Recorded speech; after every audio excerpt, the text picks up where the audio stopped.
Thanks for joining us. I'm Paula Eben with a WBZ News Update. Top stories this Monday. The Healy administration has named Philip Eng as the new general manager of the T. He has nearly 4 decades of experience in transportation. Eng is the former president of the Long Island Railroad. He retired in early 2022 after nearly 4 years. Before that, he was chief operating officer of the MBTA in New York City. Eng has a huge task ahead of him in Boston, including following recently imposed federal safety orders, a number of delayed and over-budget projects like New Orange and Red Line cars, and the T maintenance issues. T riders are very frustrated about ongoing slow zones. Grief counselors are at work at Excel Academy Charter High School in East Boston today after the death of a student. On Saturday night, 15-year-old Christopher DePrima was skiing on the Duster Trail at Pat's Peak in Henniker, New Hampshire, when something went wrong. He died at the hospital. Pat's Peak ski area has suspended operations and will reassess whether to reopen this weekend. In a statement, the school said this 10th grader was kind and caring, and he will be missed. A Provincetown man who killed his former lover 20 years ago has been granted parole. Nathaniel Miksch served 17 years in prison for the 2003 death of Timothy Maguire. He strangled Maguire with a belt, then put the victim's body in a closet. At the time, Miksch claimed he'd killed Maguire accidentally and in self-defense. The parole board made the unanimous recommendation back in November, saying that Miksch has been clean and sober for about 15 years. It's a beautiful Monday, but will it last? Let's get a check of the forecast now with Zach Green.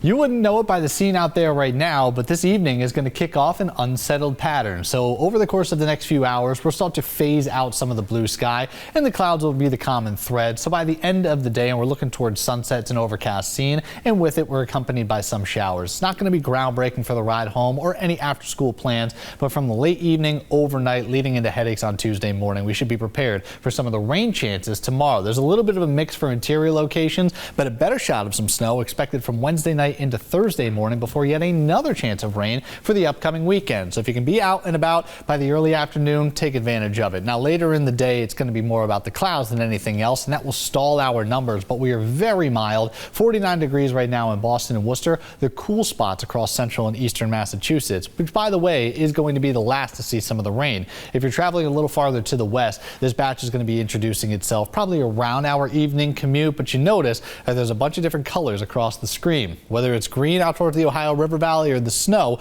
out towards the Great Lakes. We are tapping into some portion of each type of that precipitation. So you notice 8-10 p.m. So the evening hours is going to be your best bet to go from Worcester County and east to 495. So at 5:15, everything is still held off to the west. Yellow indicating some steadier rainfall rates. I think a lot of the intensity gets eaten up once it closes in on our portion of the Commonwealth, but you will notice some blues and whites starting to slip its way towards the northern side of Worcester County and over into southern New Hampshire. This is more of an overnight scenarios. The temperatures are going to fall down closer to the freezing mark within those locations. Anybody towards eastern Massachusetts, there's really no shot of this, and I think plain rain is going to be the case as we wake up on Tuesday morning. So the best shot to see some of that at least scattered coating possibility, and that's going to be on the grass rather than on the pavement, just to the north of the Quabbin and especially out to the higher elevations of southern Vermont. The rain is anywhere from a half to even a full inch when all is said and done. Lower values to the southeastern side of the state, but certainly going to be wet across the board as we wake up early tomorrow, so you should at least be prepared for that. And Wednesday's generally dry, so maybe some scattered showers Tuesday afternoon. Wednesday's not all that impressive until we go into the evening,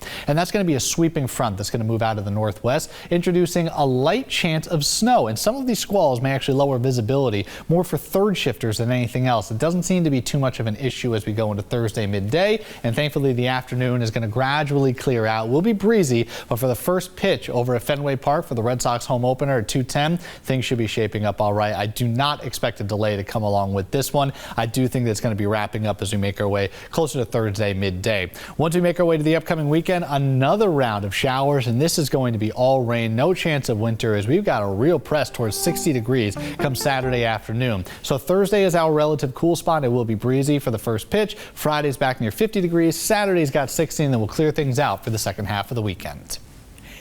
I'm Paula Eben. This has been a WBZ News Update.